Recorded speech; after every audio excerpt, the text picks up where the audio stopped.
Muy buenas amigos, amigas, ¿qué tal? ¿Cómo estáis? Bienvenidos una vez más a Lejos de este mundo, a este programa dedicado a los amantes del lore, la fantasía y la literatura. Bien, en el programa de hoy vamos a continuar con nuestro club de lectura del Hobbit. Como sabéis, durante todas estas semanas hemos tratado de pormenorizar y de comentar aquellos detalles que luego van a tener gran importancia en el resto de la trilogía y en el ciclo del anillo, con el objetivo pues luego de abordar esas lecturas y de ver qué influencia tiene todo esto en el legendarium de la obra de Tolkien. Los episodios que tenemos para hoy son el episodio 4 y 5, que son episodios en los que ya empezamos a entrar en materia y en los que principalmente van a aparecer algunos de los objetos con mayor papel en toda esta historia, ¿no? ¿Por qué? Pues porque vamos a conocer a Gollum, vamos a ver cómo fue su primera caracterización y va a entrar en juego el anillo. De esta manera, una vez que ya hemos abandonado Hobbiton, abandonamos a los trolls y salimos de Rivendell, en el cual ya hemos descubierto el secreto del mapa, vamos a llegar a las montañas nubladas. En las montañas nubladas principalmente van a pasar varios sucesos de gran importancia, pero que tienen que ver con los gigantes y tienen que ver con cómo Bilbo se queda solo. Toda esta trama seguro que ya os suena familiar, pero lo que quizás vamos a comentar más tarde acerca de los gigantes y los trolls no es tan conocido por todos. Como sabemos, empezamos este capítulo en las montañas nubladas. Las montañas nubladas fueron una cordillera o una cadena montañosa alzada por Melkor, el Vala de la Oscuridad, para impedir que el resto de Valar, es decir, el resto de los poderes del mundo, pudieran visitar la Tierra Media y así él tuviera todo el espacio posible para extender su imperio del mal. Había un Valar que se llamaba Orome, que era el jinete guardián, que se dedicaba a recorrer la Tierra Media para evitar que Melkor extendiera sus fuerzas. Entonces, esta cadena de montañas, las montañas nubladas, son una herencia de los días previos incluso al nacimiento de los elfos. Cuando llegamos aquí, nos encontramos con unas criaturas que no van a volver a aparecer en toda la obra de Tolkien, que son los gigantes. Los gigantes se nos presentan como unas criaturas colosales que seguro que todos hemos visto su caracterización en las películas y que en cierta medida son una especie de concreción de una fuerza de la naturaleza que tiene que ver pues, con las tormentas, con los rayos, etc. No hay mucho consenso sobre cuál es el papel de los gigantes en la obra de Tolkien.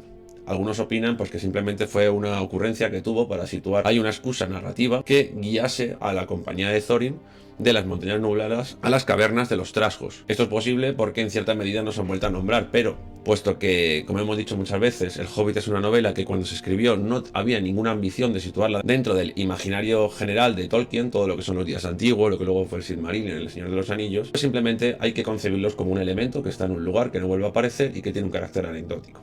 En este capítulo, lo que sí que vamos a ver es un tono que otra vez se orienta a romper la cuarta pared con el espectador. Cuando Thorin habla del fútbol, es algo que no vamos a ver en El Señor de los Anillos ni en El Silmarillion, ni mucho menos. Es un tono coloquial que se dedica a romper la cuarta pared para sacar este tono de humor que tiene el Hobbit, ¿no? Cuando los Trasgos roban el pony de la compañía de Thorin y se llevan todas sus provisiones y les raptan, Bilbo grita y Gandalf puede escapar de allí antes, que va a ser lo que luego va a permitir que pueda salvar de nuevo a la compañía. Pero aquí por primera vez se nos va a hablar de los Trasgos. Con respecto a los Trasgos, como comentó Momus en uno de los episodios anteriores, hay bastante controversia. ¿Por qué? Porque hay gente que piensa que los Trasgos y los orcos son cosas diferentes. En cierta medida, no son sino razas diferentes del mismo tipo de criatura. Mientras que los Trasgos, tal y como se nos define, son criaturas crueles y que son semejantes a los orcos, tienen un tamaño menor y viven en las cavernas o viven en los subterráneos de las montañas nubladas. Mientras que los orcos de las montañas tienen un tamaño mayor y se hospedan a las afueras. Como podemos ver en el texto, los Trasgos son concebidos como criaturas crueles pero muy ingeniosas. No obstante, cuando la compañía son capturados por los Trasgos, todo menos Gandalf, los Trasgos muestran un odio o una inquina hacia los enanos. Y aquí se nos hace mención un acontecimiento que luego va a tener gran trascendencia con el pasado del pueblo de los enanos. Unos 150 años antes de la aventura de Bilbo y el Hobbit, en el año 2799 de la Tercera Edad, ya los enanos habían sido expulsados de la montaña solitaria por Smaug. Los enanos se refugiaron en las colinas del Hierro y allí estaba el pueblo del abuelo de Thorin, que se llamaba Thror. Estos se refugiaron en las colinas del Hierro, pero Thror pensó que sería posible quizás recuperar las minas de Moria, que era el lugar de su pueblo, porque ellos son del pueblo de Durin, y Durin pues desarrolló su historia Khazad-dûm en Moria. El caso es que cuando Thror fue a Moria para intentar recuperarlo, fue asesinado por Azog, quien lo decapitó y escribió su nombre en su frente. Esto pues evidentemente supuso un conflicto entre el pueblo de los orcos de las montañas y el pueblo de los enanos. Acabó en lo que se llama la batalla de la Zanulbizar, en la cual los enanos vencieron a Azog con muchas pérdidas, pero lograron expulsarlos de Moria, aunque luego ellos decidieron no ocupar esas estancias porque en cierta medida las consideraron malditas. De esta manera podemos ver, así como en Rivendell se nos lanzaba una flecha hacia el pasado de los elfos a través de Gondolin, aquí se nos lanza una flecha hacia el pasado de los enanos y su relación con el linaje de Durin y su estancia en Moria.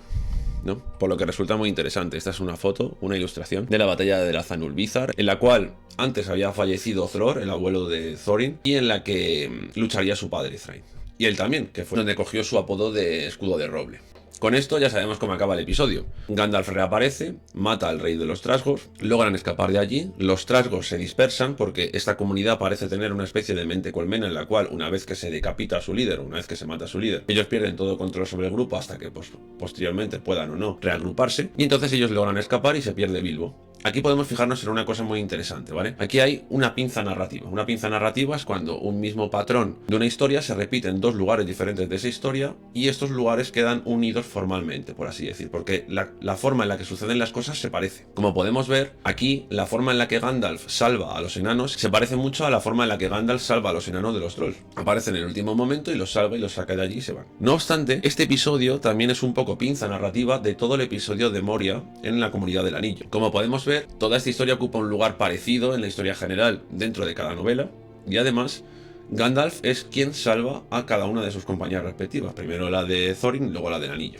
Entonces, en cierta medida, hay como una especie de eco entre estas historias, entre la de Moria y la de las Montañas Nubladas con la compañía de Thorin. Pero es que aquí no se acaba todo, porque es que este capítulo está plagado de cosas súper interesantes. Cuando vemos el reproche del rey Trasgo hacia Thorin, nos da la sensación de que ellos, es que los Trasgos consideran a los enanos unos ladrones y unos espías. Es decir, ellos no matan a los enanos porque sean malos por naturaleza y su papel sea la crueldad. No, es que ellos consideran malos a los enanos, y esto es curioso porque parece que tienen su propia ética, ¿no? Que a veces se nos dice que Tolkien distingue mucho entre el bien y el mal, etcétera, cosa que es cierta, pero en este caso los Trasgos parece que quieren librarse de alguien que puede hacerles el mal. Esto resulta muy curioso. Y luego hay un comentario en este capítulo que se nos hace acerca de los elfos de Gondolin, de los que se nos dice que son elfos rubios de Gondolin. Y aquí hay un matiz, y aquí otra vez vuelve a haber como una especie de desconexión entre lo que luego va a ser el Legendarium de Tolkien en general y el Hobbit, ¿no? Porque en realidad Gondolin es un reino de elfos Noldor, y los elfos Noldor son de cabellera negra. Es verdad que Glorfindel, por ejemplo, Eidril, la mujer de Tuor, y la hija de Turgon, son elfos que son rubios. Con esto llegamos a Acertijos en la Oscuridad. Es el capítulo en el que aparece por primera vez Gollum. El caso es que lo más interesante de este capítulo no está tanto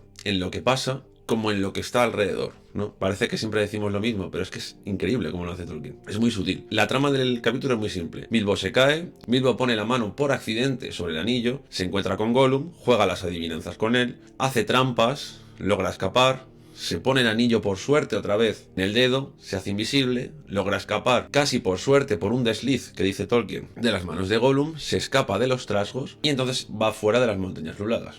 Eso es un poco todo lo que sucede en el capítulo en general. Pero ¿qué es lo que yo considero que es verdaderamente importante? Esto es una lectura personal de este capítulo. Lo primero es cómo se encuentra el anillo. Bilbo se cae, pone la mano por accidente sobre el anillo y lo coge. De nuevo, este anillo no está concebido para ser el anillo único. Es una sortija mágica con la capacidad de hacer invisible a la persona que lo porta, pero en el momento en el que Tolkien escribe esta historia, desde luego que no va a tener el papel, o no tenía el papel de que fuera el anillo único, perteneciente y forjado por Sauron, el señor de todos los anillos, etcétera. No, es una sortija mágica perteneciente a un tiempo pasado que tiene mucho poder, pero que le va a ayudar a Bilbo en la historia, pero que en ningún momento pensaba Tolkien que esto iba a ser el anillo de Sauron. Eso sucedió mucho después, cuando sus fans, como sabemos, pues le pidieron que continuase la historia, y él lo hizo, y entonces se empezó a hilvanar todas estas historias relacionadas con Sauron, relacionadas con los días de la Segunda Edad y todo esto, que nos lleva a Isildur, nos lleva a la batalla, la última alianza, y luego ya pues nos conduce al renacimiento del rey, al retorno del rey, a Gandalf, etc. Pero en este momento es simplemente un anillo. Entonces, en este pequeño párrafo, que os lo dejo por aquí por si queréis parar y leerlo, se nos cuenta cómo encuentra por accidente el anillo. También se nos habla de Gollum y del aspecto que va a tener Gollum. Es curioso porque la descripción que se hace de Gollum es muy pintoresca. Es una criatura que vive en una isla con un bote, en un pequeño lago, dentro de una cueva de unas montañas que están perdidas de todo y que tiene una sortija mágica. Parece casi como una especie de resumen de un cuento nórdico, de esa mitología nórdica que tanto le gustaba estudiar. Entonces pues vamos con los apuntes y con las curiosidades, ¿no? En primer lugar, ni Gollum ni el anillo están dentro del marco de la historia de la trilogía, como ya hemos dicho. En el momento en el que Gollum encuentra el anillo, tiene la misma edad con la que Frodo recibirá el anillo, 33 años. Es una sortija mágica que se va a encontrar, pero sabemos que Gollum la llama su regalo de cumpleaños. Luego todo esto va a tener su recorrido y se va a enmarcar la historia de Sméagol, Déagol, los Campos Gladios, el anillo de Isildur, el anillo de Sauron y todo lo que nos conduce a la gran historia de Eregion. Pero, además de todo esto, lo interesante es cómo se consigue el anillo y cómo se conserva el anillo. Gollum es una criatura maligna, que se nos define como una criatura maligna. Incluso aquí ya se nos sugiere que tuvo un pasado en el que fue pues una persona o una criatura alegre y normal, pero que el anillo la terminó corrompiendo, o que algo la terminó corrompiendo y llevándole y empujándole en las cavernas de las montañas nubladas. El caso es que fijaros cómo Tolkien nos mete aquí un poco en el ambiente del cuento, y aun a pesar de que se nos define como una criatura pseudo maligna o maligna, es una criatura que respeta las normas que implica el juego de las adivinanzas. Él es un depredador que quiere una presa, pero que sin embargo nos sitúa en una situación un tanto onírica y surrealista, en la cual va a respetar a la persona con la que va a jugar si de verdad le vence. Y sin embargo, quien conserva el anillo es precisamente quien hace trampas, que es el bueno de la historia. O sea, el malo respeta las reglas y el bueno hace trampas. Esto es un hecho de la historia que llama mucho la atención, porque además tenemos que tener en cuenta cómo está construido el relato. Parece que la historia quiere que Bilbo se lleve el anillo. Si os fijáis en la historia, hasta 6 veces se dice que por azar o por suerte, Bilbo consigue sacar el anillo y salir con vida de las cuevas. No obstante, cuando el azar se decanta tantas veces por una opción, suele ser porque la partida está trucada o está amañada. ¿Qué fuerza mueve toda esta historia? Cuando acaba el Hobbit, y esto lo voy a leer porque me imagino que algunos ya sabéis cómo acaba la historia, aunque no voy a desvelar nada, Gandalf le dice a Bilbo: no supondrás, verdad, que todas tus aventuras y escapadas fueron un producto de la mera suerte, por tu beneficio exclusivo. Como diciendo, ¿de verdad no piensas que hay una fuerza o una providencia que está guiando todos tus pasos hacia una dirección? Cuando toda esta historia continúa y se enmarca en el contexto de la historia del anillo, podemos ver cómo todos estos acontecimientos que a Bilbo le van empujando con una pizca de suerte siempre hacia adelante en la historia, en realidad lo que señalan es como una especie de actuación de la providencia en la vida de Bilbo. Por buena o por mala suerte, Bilbo consigue sacar el anillo de las profundidades de unas montañas para que éste consiga su destino de ser destruido. Pero en realidad, esto que acabo de decir es trampa, porque sabemos que el anillo no era lo que es en el Hobbit. Entonces, pues básicamente sí que parece que por suerte Bilbo va a salir bien parado de estas historias, aunque luego sabemos que Tolkien lo que quiso decir es que por suerte el anillo salió de esas montañas y se pudo enmarcar en su propio destino.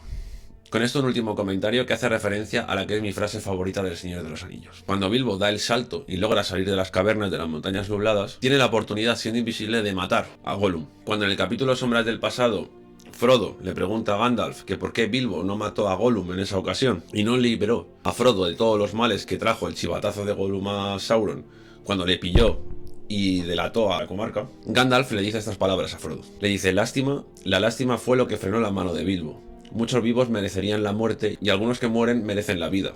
¿Podrías dársela tú, Frodo? No seas ligero a la hora de adjudicar muerte o juicio, pues ni los sabios pueden discernir estos extremos. Con esta frase de Gandalf quería concluir el capítulo de hoy. Quería concluir con esto y con esa reflexión acerca de cómo en realidad lo que parece suerte no lo es, porque en realidad toda esta historia está enmarcada dentro de un plan mucho más grande, en la que las fuerzas del bien y del mal están luchando como en el fondo metafísico de toda la historia, ¿no? Y con esto, pues nada, pues como siempre, dejadnos vuestros comentarios por aquí, a ver qué os ha parecido la lectura, que salgáis en conclusión, qué os parece que está bien comentado, qué os suena bien, qué os suena mal, qué os va llamando la atención. Y con esto y sin otro particular, pues nada, amigos, nos vemos en la próxima.